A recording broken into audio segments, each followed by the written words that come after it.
Chapter 3. Back to Present. Golime Point of View. What the heck are you talking about? I was told something different, I asked, surprised. The senior master, Mr. Hudson, derives joy from death fights. Whenever he is around, either alone or with his friend, he will assemble all the slaves and have them duel in a death fight, she explained. This is not good. I don't know how to fight, I replied, even though my father had taught me how to fight, but I had never fought with anyone apart from him, so I didn't believe in myself, and according to him, I was not a match even for the weakest demon that could fight, saying I sucked at fighting. It's not about you knowing how to fight. What about your power? You will need it also because the use of power is allowed in the Ring of Death, and your physical combat doesn't really matter. And one thing you should know is that when fighting and you are about to defeat your opponent, you must spill their blood. He always says he derives special joy from a blood spill, she explained further. That sucks, I replied. And I don't have any power, I added sadly. It's not possible. You must have some so that you may survive longer here, she replied in disbelief. I don't have any, I replied again sadly, and she sighed. Well, the other thing you should know is that we all always wake up as early as the 4th hour of the day to practice and have a bloodless duel with anyone to train yourself for a death fight. That's the order issued by Mr. Hudson, she replied. It looks like all this work I was assigned to earlier is a camouflage, I said, sighing. Yeah, I know what the slave master must have told you. He doesn't always tell the slaves this part. He leaves it for the other slaves to tell you about that, she replied. Even if they are calling us slaves, don't call us that, I replied, and she smiled. Does it matter? What you should be thinking of is that you should discover your power before your first death fight, she replied, stood up, and walked out. Beauty beyond any supernatural being's understanding. If you need anything, let me know, she said, popping up her head. Yeah, beauty beyond any supernatural being's understanding is the meaning of Golime. Just as she was about to return her head and dismiss me, I asked her the question that I had been willing to ask. For how long have you been here? I asked. 2 weeks, she replied. How many death fights have you participated in? I asked. 4, and I have killed 4, she replied coldly. I couldn't believe a young demon of 16 years old in my age group or thereabout had already killed 4 supernatural beings, sending them to the land of death or defeat. It's only God who knows where my father is. It will surely be the land of defeat if he is really dead. I may not want to admit it, but that doesn't change the fact that Mr. Hudson has grown fond of my finishing move. It's so bloody, she added with an evil smile. Oh hell, you can't be serious. Did you have to tell me that?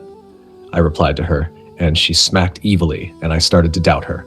Is she evil also? Does she not have feelings for the beings she killed? I just pray Mr. Hudson doesn't duel me with you. I have come to like you as a friend with the short time I have been with you, Fiji, she replied, walking out.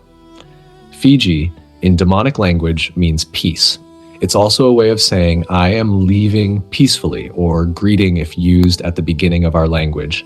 And as you already know, she said the meaning of my demonic name in the language you can understand. Just as I grabbed a foam to take my sleeping area, a young lady walked in and gave me an invisible punch, crashing me to the wall. Don't you dare take that place as your sleeping area. It's marked, she replied fiercely. I stood up and looked at the mark, and truthfully, it was there. I didn't even know what the mark on the floor meant before. Arsh, my back hurts? You could have told me in a more easy way instead of applying force, I replied. I guess you are new here, and me applying a punch means nothing to us slaves. Just stay out of my area, or else I will finish you off before you get killed in the ring, she said, and I moved out of her way as she stomped to where I was. I grabbed my bed and checked for the area without a mark. I laid my bed there, and then I thought about my new life over and over again, including the death of my father. There is fun going outside. You won't want to miss it, Zoe said, waking me up from my sleep, and I was suddenly interested in it as the sleep in my eyes suddenly disappeared. I need something to take me off the sad mood I am in, and what I need is sleeping. But I already know that I won't be able to sleep again for the next 2 or more hours because of thinking. I got out of bed, put my leg into my Rena flip-flop, and got out with her. I guess that's the only footwear I will have till I figure out how I will get out of here. Just as I got out to a secret place in the garden, I was surprised at the level of fun going out. This is just too much. A male being was busy drumming with a skilled ability, and a male being was killing it ruly, like a god of all ruly. Damn it, he is so fast. I was busy nodding my head to the beat, and before I knew it, I rocked the song with a crazy dance. And everybody yelled, "Jesus, this girl got a killer move." She is a good dancer. I would like to have a peaceful duel with her tomorrow morning. Kill it, baby. Kill it. That's my girl, Zoe yelled, as I have already gotten the public attention. Just then, the male being stopped rapping, and I entered immediately. I am like a rocket dancing on a bucket. Damn, who wants to rumble like someone in a casket? I continue rapping.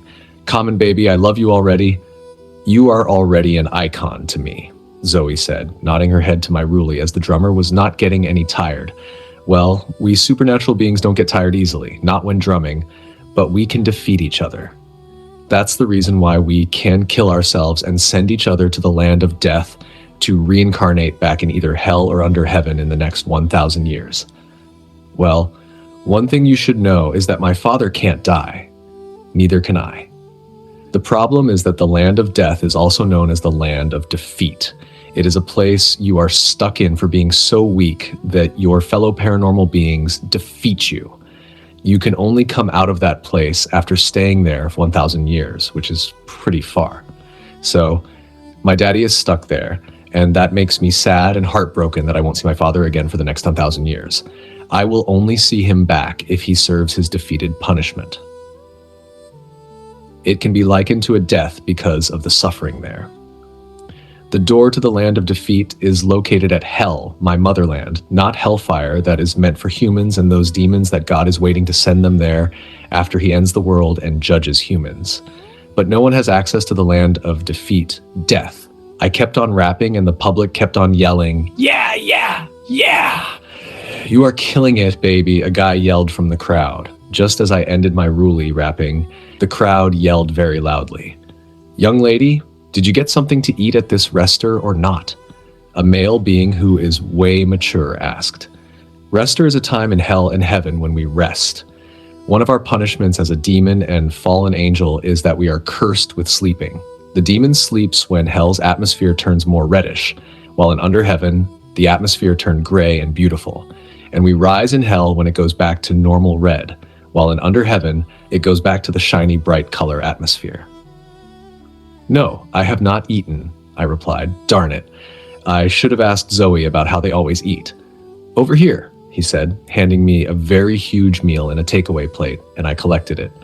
"You give me joy, young lady. I will love to always see you rap as long as I am still alive," he added, maintaining a straight face.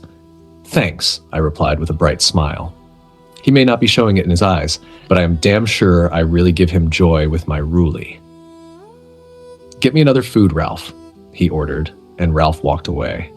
I opened the food and took a spoonful of the meal, and it was not only rich, but delicious. How they got their hands on a very rich meal when they were slaves was the thought on my mind. Suddenly, just as Ralph arrived and was walking toward the old male fallen angel, a careless demon who wanted to throw something at a guy mistakenly threw it at the food Ralph was bringing. The next thing that happened within a twinkle of an eye as I screamed in horror. Story written by King Jaewon, protected under the Copyright Act 2025. Reproduction or adaptation without permission is prohibited. Kindly make sure to like, comment, and subscribe. Stay tuned for the next chapter.